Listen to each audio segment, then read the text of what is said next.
오늘 하나님의 말씀 같이 읽도록 하겠습니다. 오늘 하나님께서 우리에게 주시는 말씀은 여호수아서 23장 1절부터 11절의 말씀입니다. 몸이 불편하지 않으시면 다 같이 일어나셔서 하나님 말씀 다 같이 합독하도록 하겠습니다. 여호수아서 23장 1절에서 11절 하나님의 말씀입니다. 여호와께서 주위의 모든 원수들로부터 이스라엘을 쉬게 하신 지 오랜 후에 여호수아가 나이 많아 늙은지라. 여호수아가 온 이스라엘 곧 그들의 장로들과 수령들과 재판장들과 관리들을 불러다가 그들에게 이르되 나는 나이가 많아 늙었도다.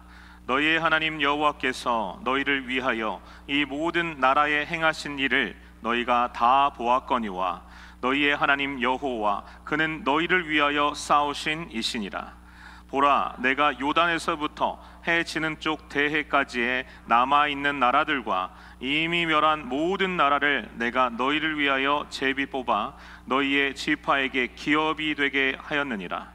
너희의 하나님 여호와 그가 너희 앞에서 그들을 쫓아내사 너희 목전에서 그들을 떠나게 하시리니 너희의 하나님 여호와께서 너희에게 말씀하신 대로 너희가 그 땅을 차지할 것이라. 그러므로 너희는 크게 힘써 모세의 율법책에 기록된 것을 다 지켜 행하라. 그것을 떠나 우로나 좌로나 치우치지 말라. 너희 중에 남아있는 이 민족들 중에 들어가지 말라. 그들의 신들의 이름을 부르지 말라. 그것들을 가리켜 맹세하지 말라. 또 그것을 섬겨서 그것들에게 절하지 말라. 오직 너희의 하나님 여호와께 가까이 하기를 오늘까지 행한 것 같이 하라. 이는 여호와께서 강대한 나라들을 너희의 앞에서 쫓아내셨으므로 오늘까지 너희에게 맞선 자가 하나도 없었느니라. 너희 중 한 사람이 1000명을 쫓으리니 이는 너희의 하나님 여호와 그가 너희에게 말씀하신 것 같이 너희를 위하여 싸우심이라. 그러므로 스스로 조심하여 너희의 하나님 여호와를 사랑하라. 아멘. 자리에 앉으시겠습니다. 거룩한 주일 예배에 나오신 성도님들 주님의 이름으로 축복하고 환영합니다. 우리 앞뒤 좌우로 환영하며 축복하며 인사하겠습니다. 잘 오셨습니다. 환영합니다. 잘 지내셨습니까? 너무 반갑습니다. 환영합니다. 은혜의 20년, 부흥의 20년을 맞아서 믿음의 여정 시리즈로 은혜를 나누고 있습니다. 지난주에는 모세의 광야에서 온 이력서를 통해서 연약한 가운데 능력 주시고 은혜 주신 하나님의 이 귀한 은혜를 함께 나누었습니다. 오늘은 믿음의 여정 7번째 시간으로 끝났지만 끝나지 않은 싸움이라는 제목으로 하나님 말씀 증거하도록 하겠습니다. 말씀 제목으로 인사하겠습니다. 끝까지 잘 싸웁시다. 끝까지 잘 싸웁시다. 아멘. 여러분 혹시 이런 경험 있으십니까? 힘든 프로젝트를 마치고 나면 드디어 끝났다, 이런 안도감이 밀려옵니다. 학위를 마치고 또 큰 빚을 갚고 또 건강을 회복하면 이제 편하게 살 수 있겠다라는 이런 생각도 들죠. 그런데 이상한 일이 벌어집니다. 오히려 그때부터 새로운 문제들이 찾아옵니다. 학위를 마치면 이제 취업이 걱정이 되고, 빚을 갚으면 노후가 걱정이 되고, 건강을 회복하면 또 다시 나쁜 습관으로 돌아가기도 하는 것이죠. 현대 심리학에서는 이것을 성취 후 공허 증후군이라고 부릅니다. 목표를 달성하는 순간 뇌의 도파민이 급격하게 떨어지면서 오히려 더 큰 위기를 맞을 수 있다는 것이죠. 이런 실제적인 예가 있습니다. 2008년 베이징 올림픽에서 금메달 8개를 휩쓸었던 미국의 수영선수 마이클 펠프스를 기억하십니까? 나중에 이렇게 고백합니다. 금메달을 따는 순간 정말 황홀했습니다. 근데 집에 돌아온 후에 3, 4일이 지나자 극심한 우울증이 찾아왔습니다. 침대에서 일어날 수도 없고 아무것도 하고 싶지 않았습니다. 이제 나는 누구인가? 다음은 무엇인가? 내 인생의 목표가 사라지는 것 같았습니다. 이런 고백을 했다고 합니다. 그런데 이것이 비단 올림픽 선수만의 문제가 아니죠. 우리 자녀들 어때요? 시험 마치고 나면 이제 끝났다. 그런데 며칠 지나면 또 공허함이 찾아옵니다. 직장인들 프로젝트를 완료하면 또 승진하면 행복할 줄 알았는데 막상 승진하고 나면 더 큰 부담과 스트레스가 찾아옵니다. 교회도 마찬가지입니다. 부흥 집회가 끝나고 특별 새벽 기도회가 끝나고 큰 행사가 끝나고 나면 어떻습니까? 오히려 그때부터 영적으로 나태해지고 목표를 잃어버리기도 합니다. 왜 이런 일이 벌어지는가? 그것은 우리가 끝을 잘못 이해하고 있기 때문입니다. 오늘 본문은 바로 이 문제를 다루고 있습니다. 이스라엘 백성들은 40년의 광야 생활을 끝내고 가나안 정복 전쟁을 마쳤습니다. 그리고 드디어 약속의 땅에 정착했습니다. 이제 다 끝났다 라고 생각되는 이 시점이죠. 근데 여호수아가 죽기 전에 백성들을 불러놓고 경고를 합니다. 싸움은 끝났지만 진짜 싸움은 이제부터다. 그렇습니다. 믿음의 여정이라는 것이 그런 것 같아요.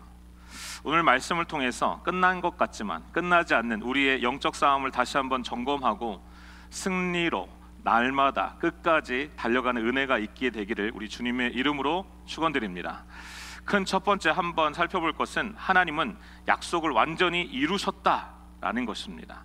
따라할까요? 하나님의 약속은 반드시 이루어집니다. 하나님의 약속은 반드시 이루어집니다. 아멘. 오늘 3절 말씀 제가 읽겠습니다. 너희의 하나님 여호와께서 너희를 위하여 이 모든 나라에 행하신 일을 너희가 다 보았거니와 너희의 하나님 여호와 그는 너희를 위하여 싸우신 이시니라. 아멘.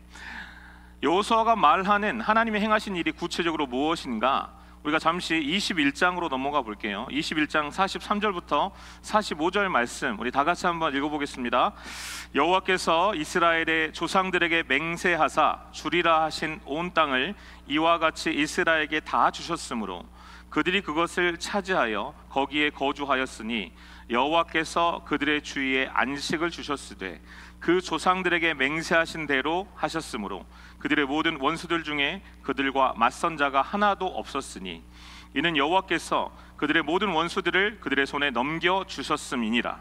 여호와께서 이스라엘 족속에게 말씀하신 선한 말씀이 하나도 남음이 없이 다 응하였더라. 아멘.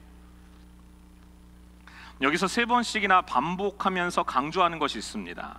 다 주셨다라는 것, 모든 원수들을 다 넘겨주셨다라는 것, 하나도 남김이 없이 다 응하게 하셨다라는 것이죠. 이것이 히브리 문학의 강조점입니다. 성경 기자는 독자들이 절대로 놓치지 않기를 원하는 이 핵심 진리를 계속해서 반복해서 보여주는데 그 핵심 진리가 무엇인가? 바로 하나님은 약속을 지키시는 신실하신 분이시다. 아멘. 단순한 역사 보고가 아닙니다. 이것은 선포입니다.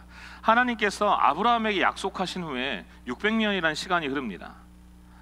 그동안 노예 생활 400년을 거쳐서 광야에서 방황하는 40년을 거쳐서 이제 가나안 정복 전쟁까지 그 약속이 이루어지기까지 얼마나 많은 시간이 걸렸습니까? 그동안 많은 사람들이 참 많은 의심을 합니다. 정말 하나님의 약속이 이루어질까? 차라리 애굽으로 돌아가는 것이 낫지 않을까? 그러나 하나님의 이 약속은 단 한마디도 땅에 떨어지지 않았습니다. 오늘 우리에게도 똑같이 적용되는 진리입니다. 여러분, 하나님께서 약속하신 많은 약속들 중에 3가지만 한번 살펴볼까요? 먼저, 내가 세상 끝날까지 너희와 항상 함께 있으리라. 아멘. 이 약속 주셨습니다. 그리고 너희를 향한 나의 생각은 재앙이 아니라 평안이요 너희에게 미래와 희망을 주려 하는 것이니라. 아멘. 하나님을 사랑하는 자, 그 뜻대로 부르심을 입은 자들에게는 모든 것이 합력하여 선을 이루느니라. 아멘. 여러분, 이런 약속들을 하나님이 우리 가운데 주셨잖아요. 그런데 상황이 어렵고 답답하다 보면 우리가 잊어버릴 수 있습니다. 그런데 반드시 기억할 것은 하나님의 약속은 우리의 감정이나 상황에 좌우되지 않는다라는 것입니다. 이스라엘 백성이 광야에서 하나님을 원망할 때도, 금송아지를 만들어 섬길 때도, 가나안 정복을 두려워할 때도 하나님의 약속은 한치의 오차도 없이 진행이 되었다라는 것입니다. 그러면 우리는 왜 이런 진리를 자꾸 잊어버리는 걸까요? 작은 첫 번째입니다. 성취를 완성으로 생각하는 착각을 하기 때문입니다. 여기서 오늘 우리가 첫 번째 문제가 생깁니다. 우리들은, 요즘 사람들은 성취와 완성을 혼동합니다. 여러분 SNS를 보면은 무엇이 가득합니까? 졸업사진, 뭐 승진, 축하, 결혼식, 여행, 인증샷 모두 성취를 자랑하는 것들이 많죠. 그런데 그 사진 뒤에는 무엇이 있습니까? 졸업 후에 막막합니다. 승진 후에 스트레스가 있습니다. 결혼 후에 갈등이 있습니다. 여행 후에 공허함이 있는데 그것은 올리지 않습니다. 우리 사회는 성취를 최고의 가치로 여깁니다. 그래서 뭔가를 성취하면 그것으로 모든 것이 완성되었다라고 생각합니다. 그래서 목표가 달성되는 순간 긴장이 풀리고 방심하게 되는 것이죠. 근데 이스라엘 백성들도 마찬가지였습니다. 가나안을 정복하자, 이제 다 끝났다, 이제는 편하게 살 수 있다라고 생각을 한 것이죠. 그런데 성경이 말하는 이 성취는 완성이 아니라 새로운 시작입니다. 약속의 땅을 받은 것이 끝이 아니었고요, 그 땅에서 하나님의 백성으로 살아가는 새로운 여정의 시작이었다라는 것입니다. 우리 교회도 마찬가지입니다. 우리 20주년을 벌써 맞이했잖아요. 부흥 집회 끝난 지가 얼마 되지 않았습니다. 근데 이제 다 끝난 것입니까? 아니죠. 이제 끝이 아니라 새로운 20년을 향한 새로운 첫 여정의 시작인 것이죠. 우리 각자의 신앙도 마찬가지입니다. 여러분, 내가 구원받았다라고 끝이 아닙니다. 세례 받았다라고 끝이 아닙니다. 직분을 받았다라고 끝이 아닙니다. 내가 이만큼 헌신했다라고 끝이 아닙니다. 그것은 모두 새로운 여정의 시작이 되는 것이죠. 저도 담임 목사가 되고 나서 느끼는 것은, 그동안 내가 단거리 달리기 100m, 400m 경주를 열심히 해왔구나. 근데 이제 생각나는 것은 이제 진짜 마라톤이구나. 새로운 시작이 느껴집니다. 여러분, 그러면 우리가 어떻게 이 진리를 붙잡을 수 있을까요? 그 방법에 대해서 성경은 또 이렇게 말씀합니다. 작은 두 번째입니다. 하나님의 신실하심을 기억하라라는 것입니다. 따라할까요? 하나님의 신실하심을 기억하자. 오늘 본문 3절 말씀 다시 한번 다 같이 읽어보겠습니다.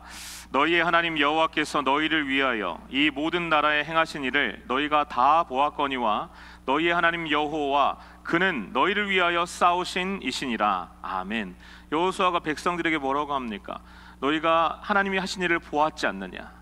즉 과거에 하나님이 우리의 삶 가운데, 우리의 인생 가운데 보여주신 일을 기억하라라는 것입니다. 현대 심리학은 감사 일기의 효과를 연구하고 발표했습니다. 매일 감사한 일을 3가지 이상 적는 사람들은 그렇지 않은 사람들보다 행복도가 높고 우울증이 줄어들고 심지어는 면역력도 높아진다라고 합니다. 그런데 성경은 3000년 전에 이것을 이미 가르쳐 주셨습니다. 하나님의 백성은 과거에 하나님이 우리 가운데 하신 일들을 기억하고 감사하는 사람들입니다. 여러분, 오늘이 며칠이죠? 벌써 10월 26일 2025년이 시작된 지 벌써 10달이 지났습니다. 서머타임 시작된 지가 엊그제 같은데 벌써 끝났습니다. 올 한 해 여러분, 하나님께서 저와 여러분의 삶 가운데 어떤 일을 행하셨습니까? 한번 기억해 보시기 바랍니다. 오늘 내가 살아서 이 자리에서 예배를 드릴 수 있는 것, 우리 자녀들이 건강하게 지금도 숨쉬며 함께 사랑을 나눌 수 있는 것, 함께 기도할 수 있는 귀한 동역자들을 붙여주신 것, 이것이 모두 하나님의 은혜입니다. 생각하면 할수록 하나님의 이 신실하심 앞에 우리는 저절로 고개가 숙여져야 되는 것이죠. 신앙에서 중요한 것은요, 하나님께서 우리 가운데 하시는 일을, 하셨던 일을 기억한 것입니다. 그 은혜에 감사하는 것입니다. 여러분, 내가 싸워서 이긴 것 같지만 이 자리까지 내가 올 수 있었던 것은 하나님이 싸워주셨기 때문이고 하나님이 은혜를 주셨기 때문임을 믿으시는 우리 모두가 되시기를 바랍니다. 큰 두 번째입니다. 그러나 싸움은 여전히 남아있다라는 것입니다. 우리 인사할까요? 경계하며 살아갑시다. 경계하며 살아갑시다. 여기서 반전이 일어납니다. 하나님이 모든 것 다 하셨습니다. 이렇게 고백을 했는데 여호수아가 경고를 합니다. 남아 있는 나라들에 대해 경고합니다. 긴장감이 고조됩니다. 무슨 말인가? 우리 4절부터 7절의 말씀을 다 같이 읽겠습니다. 보라, 내가 요단에서부터 해 지는 쪽 대해까지의 남아 있는 나라들과 이미 멸한 모든 나라를 내가 너희를 위하여 제비 뽑아 너희의 지파에게 기업이 되게 하였느니라. 너희의 하나님 여호와 그가 너희 앞에서 그들을 쫓아내사 너희 목전에서 그들을 떠나게 하시리니 너희의 하나님 여호와께서 너희에게 말씀하신 대로 너희가 그 땅을 차지할 것이라. 그러므로 너희는 크게 힘써 모세의 율법책에 기록된 것을 다 지켜 행하라. 그것을 떠나 우로나 좌로나 치우치지 말라. 너희 중에 남아있는 이 민족들 중에 들어가지 말라. 그들의 신들의 이름을 부르지 말라. 그것을 가리켜 맹세하지 말라. 또 그것을 섬겨서 그것들에게 절하지 말라. 아멘. 우리가 좀 전에 읽었던 21장에서는 모든 대적을 다 넘겨주셨다, 하나도 남김이 없이 다 응하게 하셨다라고 하지 않았습니까? 그런데 이제 와서 남아있는 나라들이 있다라고 말씀하십니다. 무슨 말인가? 21장과 23장의 이 말씀은 두 가지의 다른 차원의 이야기를 하고 계십니다. 작은 첫 번째로 전략의 승리 그리고 개인적 순종의 차이에 대해서 말씀하세요.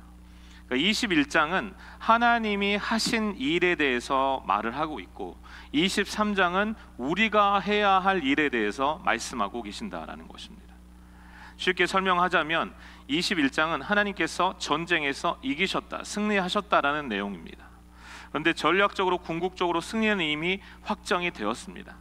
근데 23장에 보면 그 승리를 우리의 삶에서 실제로 경험하기 위해서는 매일의 순종이 필요하다라는 말씀인 거죠. 이것을 구분하지 못하면 우리는 두 가지 이 극단으로 빠지게 됩니다. 첫 번째 극단은 뭐냐? 바로 방종입니다. 하나님이 다 하셨으니까 나는 더 이상 할 일이 없다. 구원은 이미 완성되었고 나는 이미 구원받았으니까 나는 편하게 그냥 살면 된다. 이것은 은혜를 잘못 해석한 것이죠. 또 하나의 이 극단은 무엇인가? 바로 율법주의입니다. 아직 적들이 남아 있다고 하니까 내가 더 노력해야 된다. 내 힘으로 물리쳐야 된다. 이것이 자기 의로 빠지는 것입니다. 구원을 마치 내 노력으로 쟁취하는 것처럼, 내가 완성하는 것처럼 착각하는 것이죠. 그래서 세상은 우리에게 또 다른 해결책을 제시합니다. 서점을 가거나 이렇게 보면은 자기 개발서가 참 많습니다. 뭐 긍정의 힘, 마인드 컨트롤, 습관의 힘, 내가 노력하면 다 된다, 뭐 이런 메시지죠. 그리고 유튜브도 보면요, 하루 5분 투자로 인생 역전, 뭐 이것만 하면 성공한다, 이런 영상들이 수백만 조회수를 기록합니다. 그런데 이것이 근본적인 해결책이 아니죠. 왜냐하면 문제는 우상이 밖에 있는 것이 아니라 바로 우리 안에 있기 때문이고요, 우리 안에 있는 죄와 우상 때문이기 때문입니다. 성경은 이 두 극단을 모두 부정합니다. 그래서 성경의 답은 바로 이것입니다. 하나님이 전략적 승리를 이미 주셨기 때문에 우리는 두려움 없이 매일 순종함으로 그 승리를 우리의 삶에서 경험할 수 있다라는 것입니다. 신학용어로 이것을 이미와 아직, already but not yet이라고 말합니다. 쉽게 말하면 전쟁은 이미 끝났지만 그러나 아직 완전히 끝나지 않았다라는 것이죠. 예수님께서 이미 십자가에서 사단과 모든 죽음의 권세를 완전히 패배시키셨습니다. 죄를 이기셨습니다. 믿으십니까? 그런데 우리는 여전히 마주하는 죄와 날마다 싸우기도 해야 합니다. 예수님의 재림으로 완성되는 그날 우리는 영화의 은혜를 누리게 됩니다. 그런데 오늘을 살아가는 우리는 성화의 이 노력이 또 필요하다라는 것이지요. 여전히 우리는 예수님을 닮아가고 있고 여전히 성화의 과정 가운데 있다라는 것입니다. 그렇다면 여호수아가 무엇을 구체적으로 경고를 하는가? 작은 두 번째, 우상 숭배가 얼마나 위험한가에 대해서 경고하고 있습니다. 우리 7절 말씀 다 같이 읽어보겠습니다. 너희 중에 남아있는 이민족들 중에 들어가지 말라. 그들의 신들의 이름을 부르지 말라. 그것들을 가리켜 맹세하지 말라. 또 그것을 섬겨서 그것들에게 절하지 말라. 아멘. 전쟁에서는 이겼는데 정작 위험한 것이 무엇인가? 바로 삶 속에서의 타협이 위험하다라는 거예요. 가나안 족속을 군사적으로는 물리쳤지만 진짜 위험한 것은 그들의 문화와 종교에 동화되는 것, 이것이 진짜 위험하다라고 말하는 것입니다. 실제로 사사기를 보면 이스라엘의 역사가 어떻게 되었습니까? 그들이 바알과 아세라를 섬기기 시작했습니다. 결국에는 하나님의 진노를 받아서 억압이 되고 포로가 되고 다시 부르짖고 회복되는 이 과정을 계속 순환하게 되죠. 여러분, 그러면 현대에, 우리가 살고 있는 이 현대의 우상은 과연 무엇일까? 많은 조사 결과 4가지로 추릴 수 있었습니다. 첫 번째는 성공이라는 우상입니다. 성공하면 행복할 것이다. 하버드 대학교에서 85년 동안 진행한 세계 최장기 행복 연구가 있습니다. 근데 이 연구의 결론은 참 놀랐습니다. 행복은 성공이나 재산과 무관했다라는 거예요. 행복이 관계에서 온다라는 거예요. 강한 인간관계를 가진 사람들이 더 행복하고 더 건강하고 평균 7년에서 17년을 더 오래 산다라고 합니다. 근데 우리는 관계를 희생하면서까지도 성공을 추구할 때가 많습니다. 두 번째는 돈이라는 우상입니다. 노벨 경제학상 수상자들이 수십 년간 연구를 했습니다. 돈이 행복을 가져다 주는데 일정 수준을 넘어가면 큰 의미가 없다라는 거예요. 더 흥미로운 것은 가장 불행한 사람들은 아무리 돈이 많아도 행복해지지 못한다라는 것입니다. 왜일까요? 돈은 외적인 문제를 해결할 수 있지만 이 내적인 공허함은 채울 수 없기 때문입니다. 세 번째는 인정이라는 우상입니다. 한 청년이 교회 수련회에서 내가 은혜를 받기로 결단을 하고 이제 인스타그램에다가 이제 수련회 갑니다. 저 이렇게 결단합니다. 그리고 나는 SNS를 끊고 이제 주님만 바라보겠습니다라고 핸드폰을 두고 이제 수련회를 갔습니다. 수련회가 끝나고 은혜 많이 받았습니다. 정말 성령 충만해서 돌아온 이 청년이 집에 돌아와 제일 먼저 한 일이 무엇이었을까요? 네, 핸드폰을 켜고 인스타그램을 확인하는 것이었습니다. 근데 수련회 가기 전에 올린 게시물에 좋아요가 3개밖에 없는 것을 보고 깊은 좌절에 빠지게 됩니다. 하나님, 정말 저 은혜 받았는데 근데 왜 아무도 좋아요를 안 눌러주는 거예요? 웃기죠. 그런데 이것이 솔직한 요즘 세대의 모습이기도 합니다. 하나님께 헌신하면서도 SNS 좋아요 3개의 마음이 흔들리는 거죠. UCLA 뇌과학 연구에 따르면 우리가 이 SNS에서 좋아요를 받을 때 이 우리 뇌의 보상 중추가 활성화가 된다고 합니다. 만족감을 주고 마치 도박이나 마약처럼 인정의 그런 마음이 이렇게 올라온다라고 합니다. 요즘은 그렇습니다. 누가 나를 인정해주지 않으면 불안하고 초조합니다. 다른 사람의 평가가 나의 정체성이 되어버린 거예요. 근데 사람들의 인정은 참 변덕스러워요. 오늘 칭찬하던 사람이 내일 또 비난할 수도 있어요. 네 번째는 자녀라는 우상입니다. 자녀가 하나님보다 중요해질 때 그것이 우상이 됩니다. 자녀의 성적과 자녀의 결혼과 자녀의 성공이 내 정체성이 되어버린 부모들이 참 많이 있습니다. 자녀가 잘 되면 내가 행복하고 자녀가 실패하면 내가 절망하는 거죠. 성경은 그런데 이렇게 자녀들에 대해 얘기합니다. 시편 127편 3절입니다. 보라, 자식들은 여호와의 기업이요 태의 열매는 그의 상급이로다. 아멘. 자식들은 하나님이 주신 기업이다. 하나님께서 잠시 맡겨주셨다. 그러므로 우리는 청직이다라는 말씀인 것입니다. 여러분, 우리가 입으로 예수님을 주님이라고 고백합니다. 주님, 큐리오스, 무슨 뜻입니까? 나의 주인이십니다. 내 인생의 주인은 누구십니까? 예수 그리스도이십니다. 입으로 우리는 고백합니다. 그런데 실제 삶에서는 다른 것을 의지하고 다른 것을 고백하는 경우가 참 많이 있습니다. 예를 들어 볼까요? 누군가 내 명예를, 내 이름을 손상시키면 참지 못하고 분노가 폭발한다면 내 우상은 바로 인정이 되는 거예요. 누가 나를 인정해 주는 것. 재정 상황이 악화됐습니다. 불안해서 잠을 못 이룹니다. 머릿속에는 여러 가지 생각이 떠오릅니다. 그런데 기도하는 것보다 돈 걱정이 먼저라면 내 우상은 돈이 되는 것입니다. 자녀가 내 기대대로 살지 않고 여러 가지 어려움과 실패 가운데 내가 먼저 생각하고 내가 먼저 절망하고 화를 낸다면 내 우상은 자녀의 성공이 될 수 있습니다. 여러분 솔직하게 우리 자신 한번 돌아보십시오.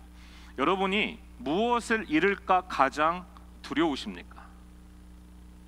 무엇이 없으면 내 삶이 무의미하다라고 느껴지십니까? 그것이 우리의 진짜 우상일 수 있습니다. 그래서 여호수아가 경고하는 것이 바로 이것입니다. 전쟁은 끝났지만 마음속의 싸움은 여전히 계속되고 있다는 것. 그런데 문제의 제기에서만 끝나지 않고 해결책을 제시해 줍니다. 작은 세 번째입니다. 하나님을 사랑하라. 옆 사람과 인사하겠습니다. 하나님을 사랑합시다. 8절과 11절 말씀 다 같이 보겠습니다. 오직 너희의 하나님 여호와께 가까이 하기를 오늘까지 행한 것 같이 하라. 그러므로 스스로 조심하여 너희의 하나님 여호와를 사랑하라. 아멘. 하나님을 가까이 하고 하나님을 사랑하라. 이것이 전부이고요, 이것이 핵심입니다. 여러분, 우리가 어떻게 그럼 하나님께 가까이 할 수 있는가? 사실 우리의 힘으로는 불가능합니다. 그러나 성령께서 우리 안에 계시기 때문에 성령님이 우리를 기도하게 하여 주시고 회개하게 하여 주시고 말씀을 깨닫게 해주시고 하나님을 더욱더 사랑하게 하십니다. 그래서 우리는 성령님의 인도하심에 민감해야 된다는 것이죠. 우상 숭배를 이기는 방법은요, 이것도 하지 마라 저것도 하지 마라, 이거보다 더 중요한 것은 하나님을 더 사랑하는 것입니다. 어둠을 없애는 방법은 어둠과 막 싸우는 것에 더 집중하는 것이 아니라 빛을 켜는 것입니다. 우상을 없애는 방법은 저 우상 절대 내가 하지 말아야지 막 미워하는 것보다 더 중요한 것은 참되신 신실하신 하나님을 더 사랑하는 것입니다. 인사할까요? 하나님을 더 사랑합시다. 하나님을 더 사랑합시다. 아멘. 이것이 핵심입니다. 여러분, 복음이라는 것은 단지 이거 하지 마라 저거 하지 마라라는 어떤 규칙과 규율이 아니라, 복음은 하나님이 우리를 먼저 사랑해 주셨기 때문에 그 사랑에 응답하여 하나님을 나도 더 사랑하는 것, 이것이 바로 복음인 것이죠. 요한일서 4장 19절 다 같이 읽겠습니다. 우리가 사랑함은 그가 먼저 우리를 사랑하셨습니다. 아멘. 우리가 하나님을 사랑한 것은 그래서 더 이상 의무가 아니라 당연히 은혜에 대한 우리의 반응이 돼야 된다는 것입니다. 하나님이 우리를 위해 무엇을 하셨습니까? 태초 이전부터 성부 하나님은 우리를 위한 구원 계획을 가지고 계셨습니다. 성자 예수님께서는 이 땅에 오셔서 우리를 위해서 십자가에 우리의 모든 죄를 짊어지고 죽으심으로 우리의 죄를 담당해 주셨습니다. 성령 하나님께서는 지금도 우리가 죄 가운데 거하지 않도록 깨닫게 해주시고 말할 수 없는 탄식으로 우리를 위해서 간구해 주시고 인도해 주시는 하나님이 되십니다. 여러분, 우리는요, 세상 그 어떤 것으로도 완전한 만족을 얻을 수 없어요. 물고기가 물 밖에 있는 그 어떤 것을 경험하더라도 절대 만족을 누릴 수 없는 것처럼 우리는 하나님 안에서만 온전한 만족과 기쁨과 감사와 은혜를 누릴 수 있다는 사실입니다. 오직 예수 그리스도만이 나의 참된 만족이심을 믿으시기 바랍니다. 이번 주 지내시면서 세 가지를 실천 포인트로 드립니다. 첫 번째, 매일 아침 하나님의 신실하심을 여러분 기억하십시오. 하나님은 어제도 오늘도 영원토록 변함없으신 신실하신 하나님이십니다. 이렇게 고백하시기 바라고요. 두 번째는 하루를 돌아보면서 내 안의 우상을 꼭 점검하시기 바랍니다. 내가 오늘 무엇 때문에 가장 기뻤는가? 내가 오늘 무엇 때문에 가장 화가 났는가? 여러분, 그것이 내 우상일 수 있습니다. 세 번째는 자기 전에 하나님의 사랑을 꼭 묵상하십시오. 십자가를 바라보면서 주님이 나를 이처럼 사랑하시는데 내가 어떻게 다른 것을 더 사랑할 수 있겠습니까? 주님, 내가 주님 더 사랑합니다. 이렇게 고백해 보시기 바랍니다. 이제 말씀을 정리합니다. 사랑하는 성도 여러분, 이 자리에 나오신 분들 중에 마음이 지쳐 있는 분들도 계실 것입니다. 여전히 싸우고 또 싸우고 이긴 것 같았는데, 목사님, 끝나지 않은 싸움이라니 저는 정말 싸울 힘이 없습니다라는 마음이 드신 분도 있을 겁니다. 그러나 여러분은 혼자가 아닙니다. 여러분이 싸우는 그 싸움을요, 하나님이 다 보고 계십니다. 여러분이 아무도 몰래 자녀를 위해, 건강을 위해, 미래를 위해, 교회를 위해 그 어디선가 흘린 그 눈물을 우리 주님은 다 기억하고 보고 계십니다. 그리고 이렇게 은혜를 주시는데요, 10절 말씀입니다. 다 같이 읽겠습니다. 너희 중 한 사람이 1000명을 쫓으리니 이는 너희의 하나님 여호와 그가 너희에게 말씀하신 것 같이 너희를 위하여 싸우심이라. 아멘, 아멘. 내가 싸우는 것이 아니라 하나님이 나를 위해 싸워주신다고 하십니다.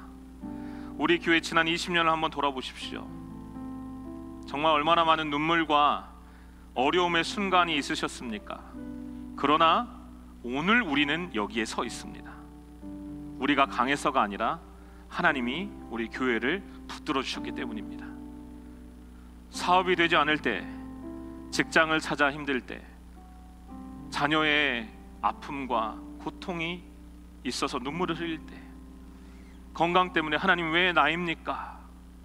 라고 부르짖을 때, 우리 하나님이 저와 여러분을 위해 싸워주셨고요, 앞으로도 싸워주시는 하나님이심을 믿으시기 바랍니다. 하나님이 신실하시기 때문에 오늘 우리가 여기 서 있는 거고요, 하나님이 우리를 사랑하시기 때문에 우리는 내일도 다시 일어날 수 있는 것입니다. 하나님이 우리를 위해 싸우시기 때문에 우리는 끝까지 이 믿음의 여정을 갈 수가 있는 것입니다. 성부 하나님이 저와 여러분을 선택하셨습니다. 성자 예수님께서 우리의 모든 죄를 다 담당해 주시고 이미 승리해 주셨습니다. 성령님께서 지금도 우리와 함께 싸우십니다. 삼위일체 하나님께서 우리를 위해 일하고 계십니다. 여러분, 이번 주 다 괜찮을 겁니다라고 저는 얘기하지 않습니다. 이번 주 살아가면서 믿음의 여정을 걸으시면서 힘든 일이 있을 수 있습니다. 아마 있을 것입니다. 그러나 두려워하지 마십시오. 하나님이 저와 여러분을 위해 싸워주십니다. 여러분이 쓰러질 때 하나님이 일으켜 세워줄 것이고요, 우리가 혼자라고 느낄 때 하나님께서 우리의 손을 잡아 주실 것입니다. 그리고 이 싸움의 끝에서, 이 믿음의 여정 끝에서 잘했다, 착하고 충성된 내 사랑하는 아들아, 내 딸아, 이렇게 말씀하시는 그 영광의 날을 다 함께 맞이할 수 있는 우리 모두가 되시기를 우리 주님의 이름으로 축원드립니다.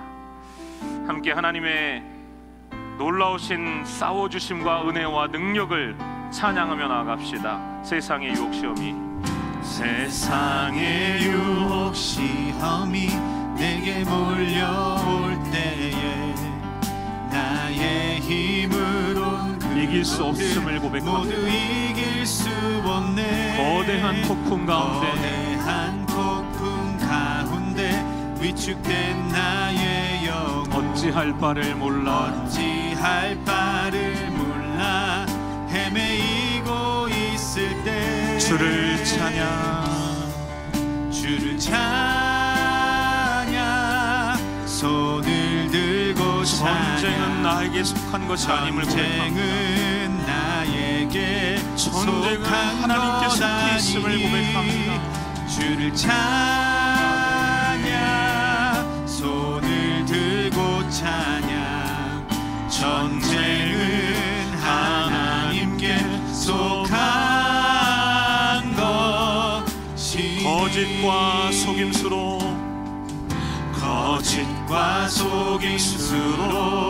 가득 찬 세상에서 어디로 갈지 몰라 머뭇거리고 이것이 우리의 모습입니다. 주님 도와주옵소서. 공중의 권세 지금도 우리를 실패와 절망으로 넘어뜨리려 합니다. 주님 은혜를 주시옵소서. 주를 찬양,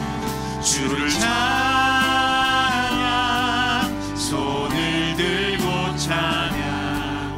전쟁은 나에게 속한 것 아니니 주를 찬양,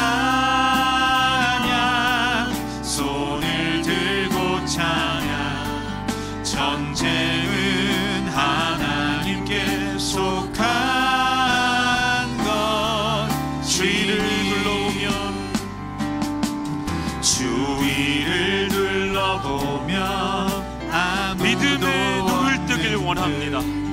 믿음의 눈을 주님 뜨셔 도와주옵소서. 보이는 분 주님 계시네.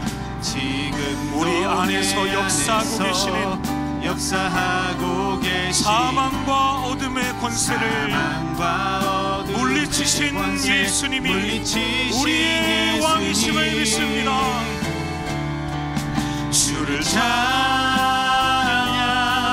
손을 들고 찬양 전쟁은 나에게 속한 것 아니니 주를 찬양 손을 들고 찬양 전쟁은 하나님께 속한 우리 다 같이 일어나서 전심을 다해 찬양하며 나갑시다. 주를 찬양, 주를 찬양